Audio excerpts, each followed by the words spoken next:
Well, here we are. Welcome to another edition of the Wolverine.com podcast here on the Wolverine.com. Back here with myself, Anthony Broome, and former Michigan player Ryan Van Bergen, reacting to whatever it was we just watched the last four. I mean, objectively speaking, a great football game, but that sucks. That sucks to end that way. That's painful. Michigan loses 37-33 to Michigan State. Highest, we talked about it when we did our preview yesterday, highest ranked game between the two teams since 1964. And so what we're going to do here is, Ryan and I will do kind of a more of an in-depth kind of what happened and do an autopsy of the game tomorrow morning. This is more for our instant off-the-cuff reactions, hopefully, PG, at least PG-13 rated. We won't go too deep into the dark stuff here, but just kind of knee-jerk reactions after the game. And this is kind of the one to hop right into it here. So we'll give some of our takeaways. We'll take questions from people watching on the YouTube channel. And then obviously if you guys are listening after the fact, you'll be hearing the recording of it. So I want to start here, Ryan, and being a former player, I'm super interested in your take on this. And I think we kind of may have hit on it a little bit in yesterday's podcast. Like, there has always been this narrative among Michigan fans. I don't know if it's been players or within the program, but with Michigan fans, that the Michigan State rivalry is secondary to the big one at the end of the year. And historically speaking, that's 100% the case. Like, that's just what the body of work between those two teams would suggest it is. But to me, when you come out, and I talked about it all week in our coverage, I talked about it in the podcast with you, this felt like a game. Today felt like Michigan's season. How you viewed this year was going to, improvement one way or the other was going to be a big thing as well. But you're defined by how you do in your rivalry games, and it's not a loser mentality to say that the last one of the year might not go their way, because it hasn't over the last couple of decades. But this one today felt like one that was going to swing the pendulum in the other direction. To me, my immediate takeaway is when you lose this game in state, that last game of the year, to me, all their goals are still in front of them, right? No one wants to hear that right now, but that's the reality of the situation. But when you can't find a way to win this game, the last one of the year just means a little bit less, period. And we can have the argument about it.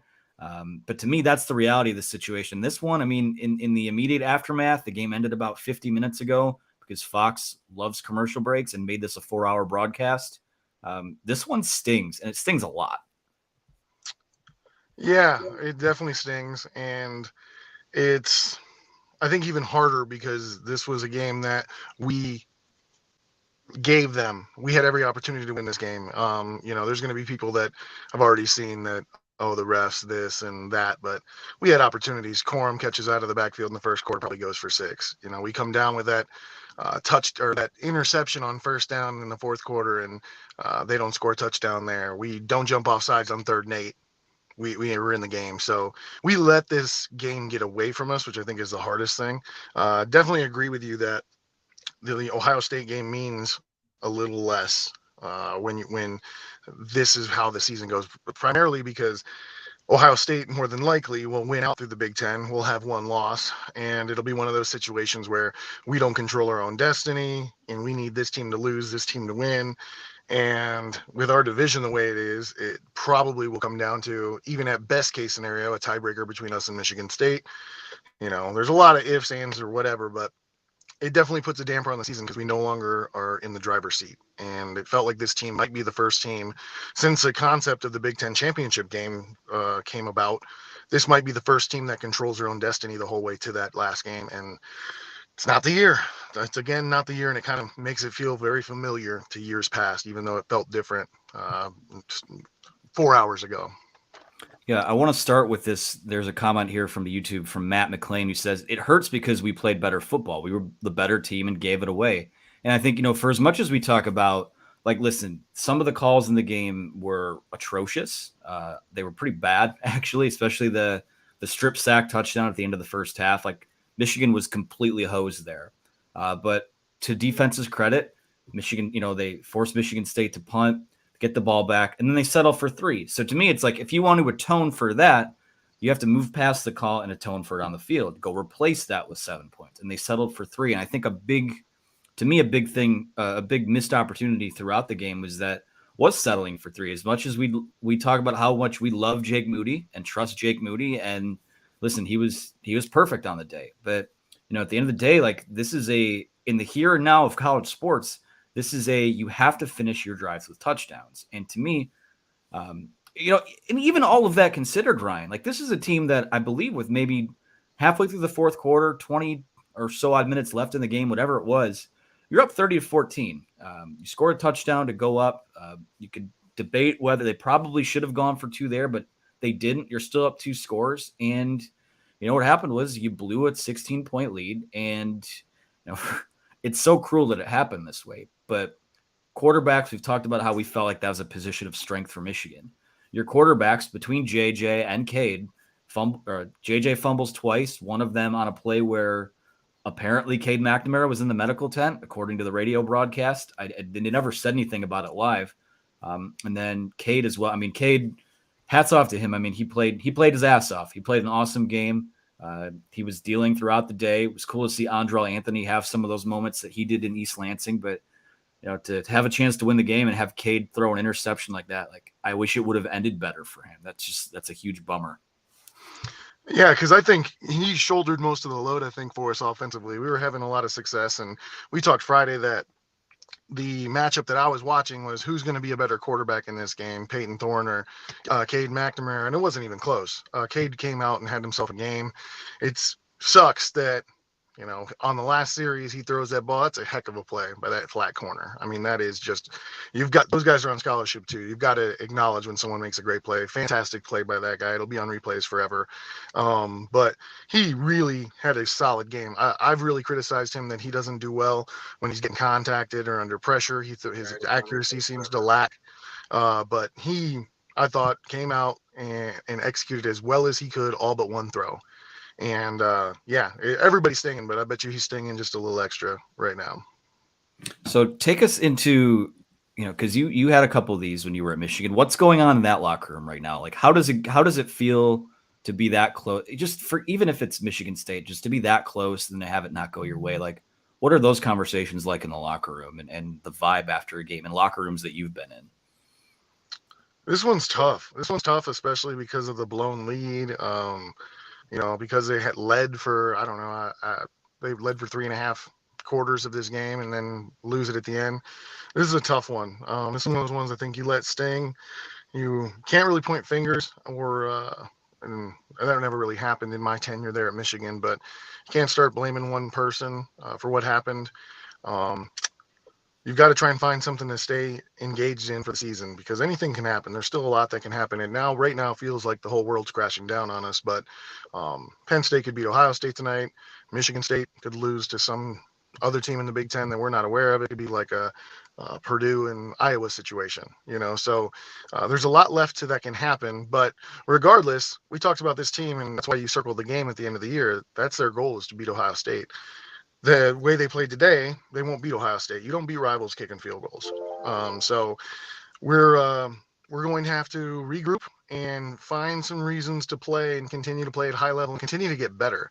We might be able to compete with Ohio State, but if we don't get better from this point forward on for the season, we're going to see ourselves get shellacked again in our own place. So I'm hoping the leadership, and it's not like Harbaugh's unfamiliar with this position. So let's hope that we can rally the troops and do something different. Man, this feels just so this possibility and just snatched. And I feel like that's what it's like being a Michigan football fan recently. Yeah, it's a bummer. And it's one of those things too, where, like I said, you can't kick field goals. It really is as simple as that. And this wasn't like Michigan as a program over the last, like, maybe 15 plus, however many years it's been. Like, this has kind of been a game that Michigan has struggled to win, period, a top 10 game on the road. But it didn't feel like the stage was too big. Like, they threw their haymakers. They couldn't really land the knockout blow, but Michigan State punched back. They responded. They had the ball at the end of the game with a chance to win it, like they've had, like in the Nebraska game. So this didn't feel like a fight that they were backing down from. I thought, to go through at least a few positives. I thought Aiden Hutchinson and David Ojabo today were completely unblockable. And if you would have told me that, I would have felt a lot, I would have felt that this was a Michigan win. I thought that was going to be one of the bigger keys to the game. But, I think when you look at what the difference between these two teams was today, it was the not settling for field goals. Michigan State was aggressive and went for touchdowns on a couple big fourth down conversions. Also, I think we can call a spade. Kenneth Walker, if he's not the best back in college football, he's one of them. Like that kid, I think all 5 of their touchdowns on the day, just the guy's a beast. And, as a former defender, you just kind of have to, you tip your hat to him, right? A little bit. Yeah. I mean, yeah, I'm bitter about it. So yes, you should tip your hat to him. But our safeties, I know we're going to get more into it tomorrow, but our safeties fit the run horribly today. Daxton Hill got picked on in coverage. Hawkins, who's normally very solid, had horrible pursuit angles for what his responsibility was. He should have gotten good yardage, but he shouldn't have had those long breaks, not as many as he did. And that's a scary sign for us. And granted, because he's one of the best backs in college football, he can take advantage when you're messing up like that. But it reminded me of 06 watching Beanie Wells split us when we're playing 1 versus 2 Ohio State, and Beanie Wells was splitting us with 2 high safeties. We didn't even have we had 2 high safeties a lot of those times, and neither safety fit the run. Yeah. So we definitely got some things we got to clean up defensively. He had an amazing game. Can't take anything away from him, but we, again, at the safety position specifically, we could have done better at the line too and not let the holes get that big. But we gift wrapped at least 2 of those touchdowns for him. Yeah, for sure. And I think when we talk about what happened defensively, without really going back and looking at the film this quickly after the game, I think some of those run fits, like you said, were bad. Also, the substitution stuff and tempo was killing Michigan, and it just didn't really seem like they had much of an adjustment for that. I actually thought that Michigan State probably left a couple opportunities to do that a little bit more, especially late in the game, to kind of get that last first down they needed to ice it away. I mean, it took Cade McNamara to throw a pick for Michigan to truly be dead in this game. So I don't feel like they were necessarily exposed defensively, but you got caught in a gunfight and all you had were field goals to show for it. I think otherwise it wasn't like a terrible showing or anything like that. I'm still kind of at a loss for words for what happened, because it felt like they had it. It felt like they were in control for, 28 minutes of the game, 30 minutes of the game. I don't know. Math is hard right now. My brain's all over the place, but it felt like this one just felt like you let one slip away. And, Michigan State's a good football team. And I think both of these teams, I think what they proved is that they were both deserving of the praise they got coming into this game. I know there was a big narrative that someone was going to expose themselves as fraudulent, and there'll still be those takes when, you have one team that wins and one team that loses. But this just felt like a missed opportunity to get, like what I said in the preview pod was, to me, this is one of those pendulum games like a 2016 at Ohio State, 2018 at Ohio State. And it didn't go their way. And now we're looking at, double-digit wins are still on the board this season. And Ohio State is still on the board this season, but you're looking at a scenario now where they could win 10 games and not win either of the rivalry games. And that's, I mean, I don't know how you see that, Ryan, but when I look at that, it's, improvement from last season is obviously, it's palpable. You see it on the field, you see it in the way the team plays. But if you go another season without anything to show against either of those teams, it's a bitter pill to swallow 7 years into this whole thing. Yeah, it'll be the most insignificant 10-win Michigan team that's ever existed, and they'll know about it too. So, and I feel for the guys. I mean, these seniors, this is such a legacy type game. I have no idea what my stats were or what the final scores were for the Illinois, the Indiana, the Purdue's, those games from sophomore, junior, senior year. But I remember play-by-play MSU, Ohio State. They mean more. And I hope the team can stay together, because it's so easy to fold it up, especially now when teams don't even play. Guys don't play in bowl games. Everybody's worried about draft position, those type of things. I hope these guys can find the motivating factor to get back into the facility, get back to work, continue to improve, because there's a lot left of the season to be played, and I'd really like to compete in that last game. And the way we played today, as good as we played today, kicking field goals and stuff like that, we got no shot versus Ohio State, unless they have some kind of big regression. So find a way to stomach this, go to film tomorrow and get better, because if you can beat Ohio State, and be a 10-win team, that's a great Michigan season. So that opportunity is still there for you. All right, so we will take some of your questions in the YouTube comments for those of you watching live. Before we do that, while you guys queue those up, I guess if we want to look at silver linings out of this, that Michigan has 4 regular seasons left to go. What were some things that you feel like you might have seen after the first watch that might be something they can build on down the stretch here? I think Eric Hall has really improved his game. Someone I haven't really mentioned much in any of these podcasts, but Eric Hall had himself a game, and he's been playing really well. I feel like he's assumed the role of a blocking tight end and blocks aggressively, so aggressively that we feel comfortable using him as a fullback, which I think is rare in a tight end. And today, I think they had 10, 11 targets and brought the ball down 10 or 11 times. That was a big part of why McNamara could find success, specifically over the middle. We didn't throw to the outside too long, but we were able to throw it over the middle on some of those crossing routes.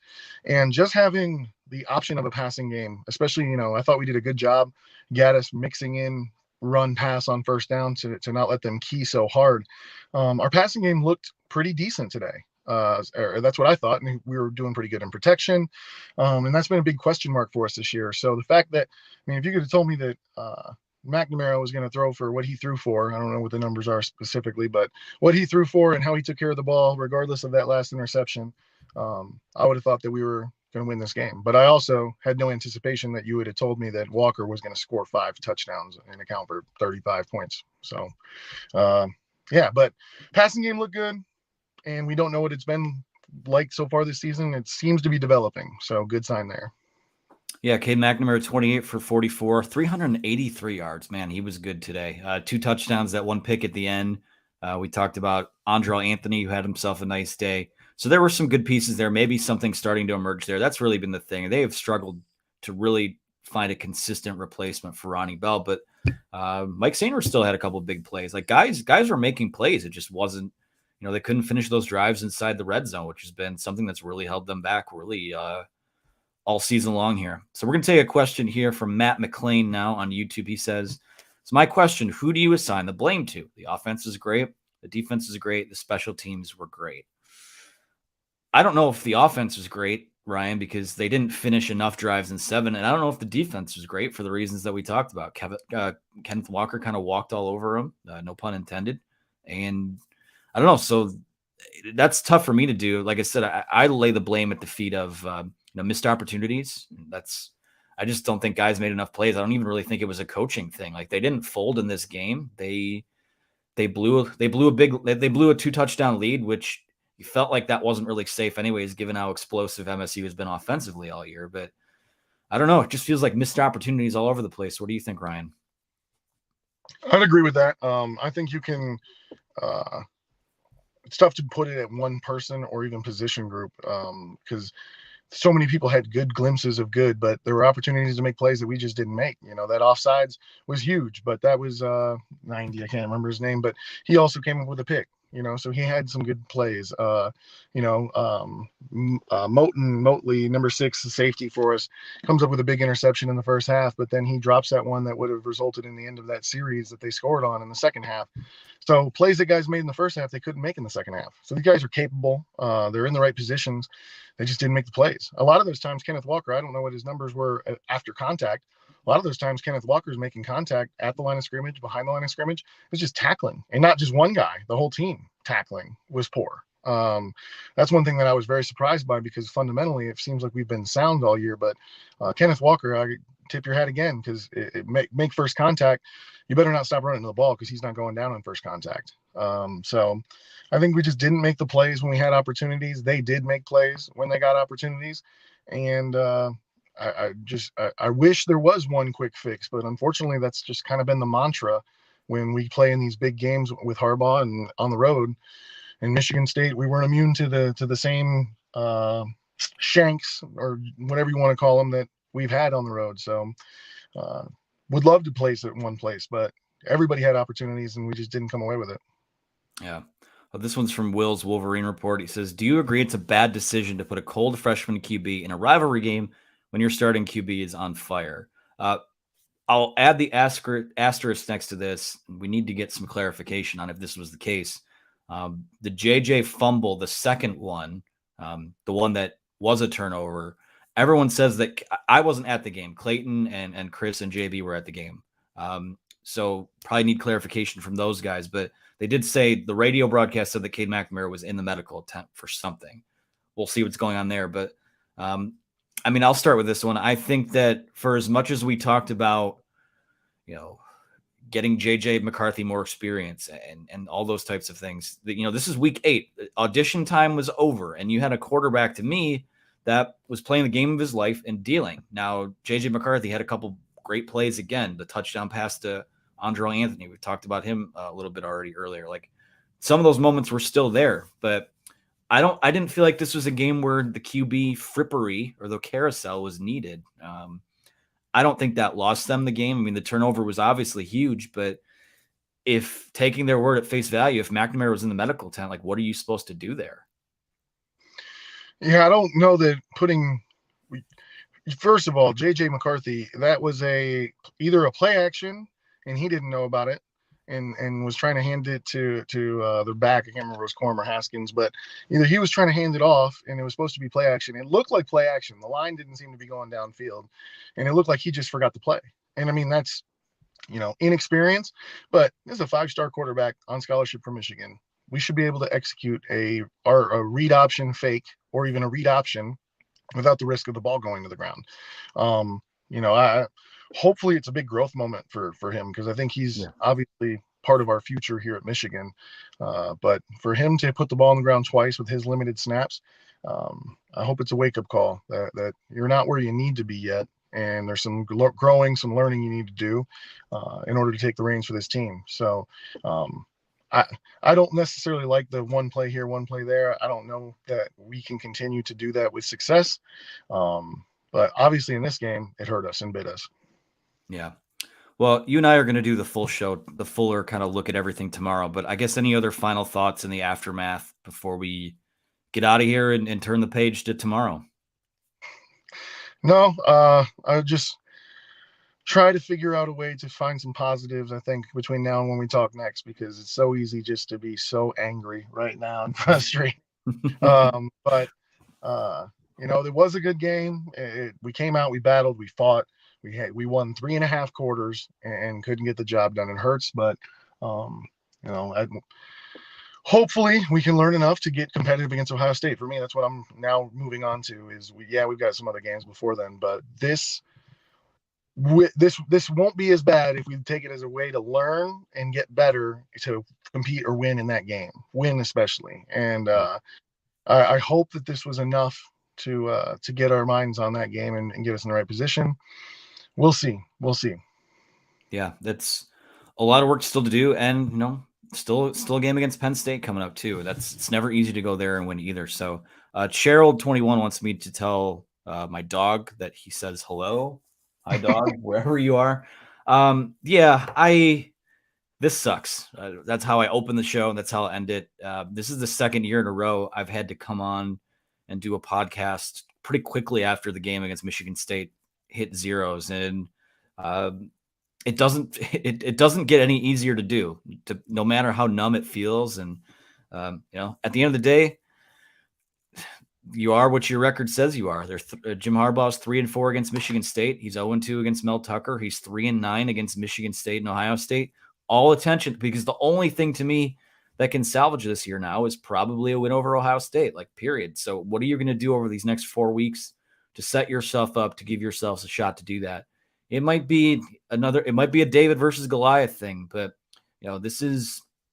I felt that their talk of how the culture has changed and how they've turned the page from the last couple of years. I've always felt that to be legitimate, but the test of their culture and how sustainable that is, and if it's, you find out about yourself when tough stuff happens, especially when you lose. To a certain extent, they could run the table and control their own destiny, but that doesn't make things feel any easier today. They won't feel any easier on the bus ride from East Lansing back to Ann Arbor. And that's the reality of the situation. So, well, I think that's good enough for us here. Ryan, thank you for your time here on a Saturday. You and I will be back on Sunday morning to kind of take a little wider view at this, maybe calm down a little bit, have a good night's sleep, although we'll see how anyone sleeps after a game like that. But yeah, you can follow the Wolverine on all social media channels. You guys are all over the place. You know where to find us podcast-wise, or Apple, Google, Spotify, everywhere you get your shows. Appreciate your time. Appreciate your support. Ryan, thank you for your time, and we'll talk to you again soon.